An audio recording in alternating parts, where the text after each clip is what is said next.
PM Narendra Modi Bihar में ताबड़तोड़ rally कर रहे हैं। मोदी की रैली और उनके भाषण से विपक्ष की नींद उड़ गई है और विपक्ष हताश है। पीएम मोदी जैसे जैसे बिहार में रैली कर रहे हैं, माहौल बदलता जा रहा है। कल तक लोगों को उम्मीद थी कि इस बार महागठबंधन के भावी सीएम उम्मीदवार तेजस्वी यादव कुछ करिश्मा करेंगे, लेकिन मोदी की रैली के बाद महागठबंधन ताश के पत्तों की तरह बिखर गई है। मोदी महागठबंधन को भिगो भिगो कर मार रहे हैं। फरबीसगंज पहुंचे मोदी ने कहा कि पहले चरण के मतदान के बाद और आज अब तक मिली जानकारी के मुताबिक एक बात साफ है, बिहार की जनता ने डंके की चोट पर संदेश दे दिया है कि बिहार में एक बार फिर एनडीए की सरकार बनने जा रही है। बिहार की पवित्र भूमि ने ठान लिया है कि बिहार को नई ऊंचाई पर ले जाएंगे। बिहार की जनता ने डबल युवराजों को सिरे से नकार दिया है। लालू यादव के परिवार पर हमला करते हुए मोदी ने कहा कि बिहार की जनता जानती है कि कौन बिहार के विकास के लिए काम करेगा और कौन अपने परिवार के विकास के लिए काम करेगा। आज बिहार में परिवारवाद हार रहा है, जनतंत्र फिर से जीत रहा है। पीएम ने कहा कि आज बिहार में रंगबाजी और रंगदारी हार रही है, विकास फिर से जीत रहा है। आज बिहार में अहंकार हार रहा है और परिश्रम जीत रहा है। आज बिहार में घोटाला हार रहा है और लोगों का हक जीत रहा है। वहीं पीएम मोदी के निशाने पर कांग्रेस भी रही। मोदी ने कांग्रेस पर जोरदार हमला बोलते हुए कहा कि संसद के भीतर कांग्रेस की हालत बेहद पतली हो चुकी है। राज्यसभा में कांग्रेस पहली बार सिर्फ 38 सदस्यों तक सिमट गई है। लोकसभा भी मिला दे तो संसद में कांग्रेस सदस्यों की संख्या 100 से ज्यादा नहीं है। पार्टी के सिर्फ 89 प्रतिनिधि ही संसद में हैं। इसके मुकाबले राज्यसभा में बीजेपी के अब तक रिकॉर्ड 92 सदस्य हो गए हैं। मोदी ने कहा कि आज कांग्रेस की हालत यह है कि लोकसभा और राज्यसभा को मिला दे तो भी उनके पास 100 सांसद नहीं है।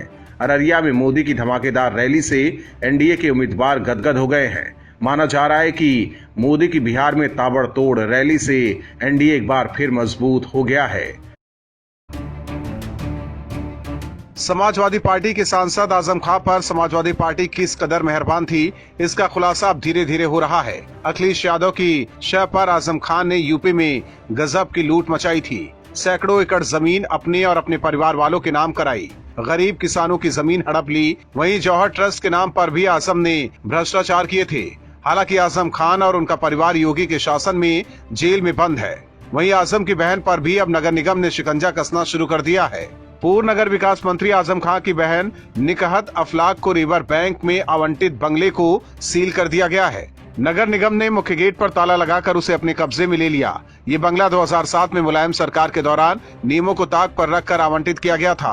नगर निगम की जांच में पाया गया है कि 2007 में निकहत को बंगले का आवंटन नियमों के खिलाफ किया गया था। उस समय आजम खान की बहन रामपुर में शिक्षक के पद से रिटायर हुई थी। वो लखनऊ की निवासी भी नहीं थी। जांच में आवंटन गलत मिलने पर मकान खाली करने का नोटिस दिया गया था। नोटिस का समय बीत चुका था, जिसके बाद बंगले को सील कर दिया गया है। दरअसल नगर निगम ने निकहत को रिवर बैंक कॉलोनी में लगभग 5000 वर्ग फुट में एक घर किराए पर आवंटित किया था।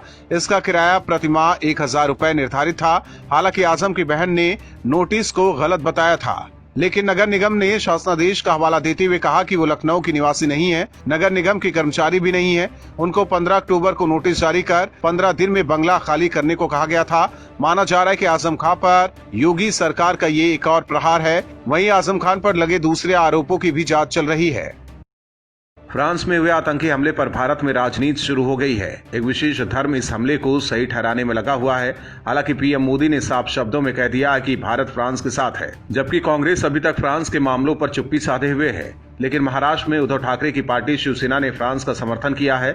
शिवसेना ने अपने मुखपत्र सामना के संपादकीय में लिखा है कि भारत पर जब भी संकट आया है, फ्रांस ने हमेशा भारत का साथ दिया है। शिवसेना ने यह भी लिखा कि भारत सरकार ने फ्रांस का समर्थन किया है, ये बिल्कुल उचित फैसला है।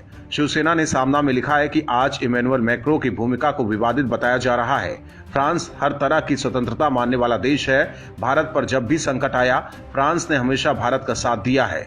पोखरण परमाणु परीक्षण के बाद अमेरिका सहित कई देशों ने भारत का विरोध किया, लेकिन उस वक्त भी फ्रांस भारत के साथ खड़ा हुआ। सामना में लिखा कि फ्रांस के राष्ट्रपति इमैनुअल मैक्रो ने आतंकवाद के खिलाफ जंग का ऐलान किया है और भारत सरकार ने फ्रांस का समर्थन किया है। ये बिल्कुल उचित फैसला है। दरअसल पैगंबर मोहम्मद के कार्टून की अनुमति देने वाले कानूनों को फ्रांस के राष्ट्रपति इमैनुअल मैक्रो ने समर्थन दिया था।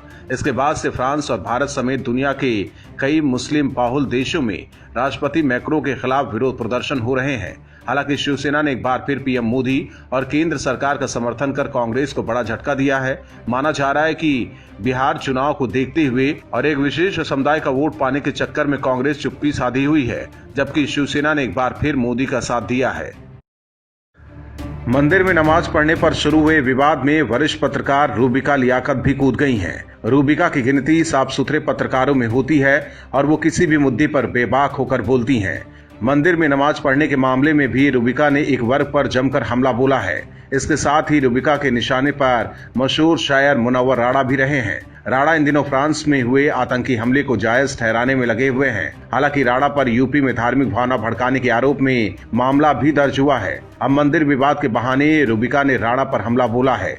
रूबिका ने ट्विटर पर एक तस्वीर शेयर करते हुए लिखा है कि बस इस तस्वीर को थोड़ा सा बदल लीजिए, मंदिर की जगह मस्जिद ले आइए, नमाज की जगह आरती फिट कर दीजिए, फिर देखिए मुनव्वर राणा की रूह कांप जाती।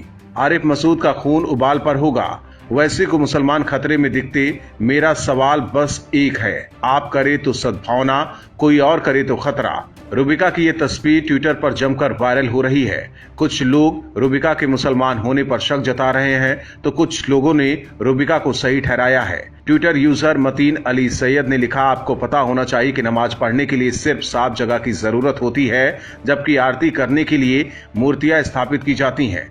मस्जिद में ऐसी कोई चीज नहीं होती, लेकिन हिंदू आ सकते हैं मस्जिद में। शरद कुमार नाम के यूजर ने लिखा, ऐसा उल्टा पुल्टा करना ही क्यों, अब तो इनको सजा दिलाने की बात करो। ये तो बेशर्म है जो कहीं पर भी आड़े टेढ़े हो जाते हैं। एक ईश्वर को मानने वाला हिंदू कभी ऐसी जलील हरकत नहीं करता और न ही हमारे शास्त्रों और गुरु माता ने ऐसा नीच काम करने की सीख दी है।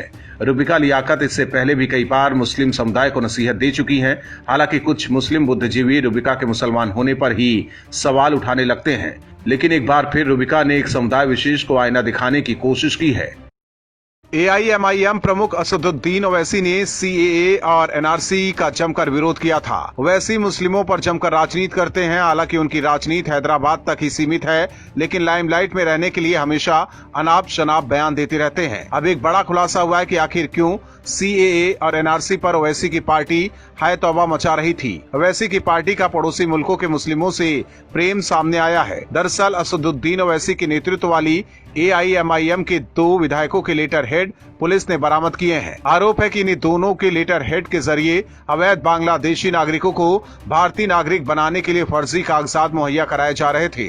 आरोपी विधायकों की पहचान मुफ्ती मोहम्मद इस्माइल और शेख आसिफ के तौर पर हुई है। सूत्रों के मुताबिक इन दोनों के अलावा 5 और विधायकों के लेटर हेड मिलने की बात सामने आ रही है। हालांकि फिलहाल इस बारे में आधिकारिक पुष्टि नहीं हो सकी है, साथ ही उनके नाम भी साफ नहीं हो सके हैं। कहा जा रहा है कि अगर पुलिसिया जांच में ये लेटर हेड असली पाए गए, तब ओवैसी के इन नेताओं की समस्या बढ़ सकती है। मामले में 2 बांग्लादेशियों को भी दबोचा गया है। रिपोर्ट्स के मुताबिक ये 2 बांग्लादेशी मुंबई पुलिस ने साकी नाका से दबोचे हैं, जो इसी इलाके में अवैध तरीके से रह रहे थे।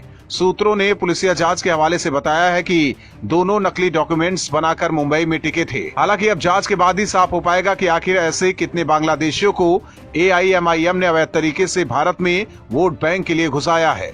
Bureau report, OMH news.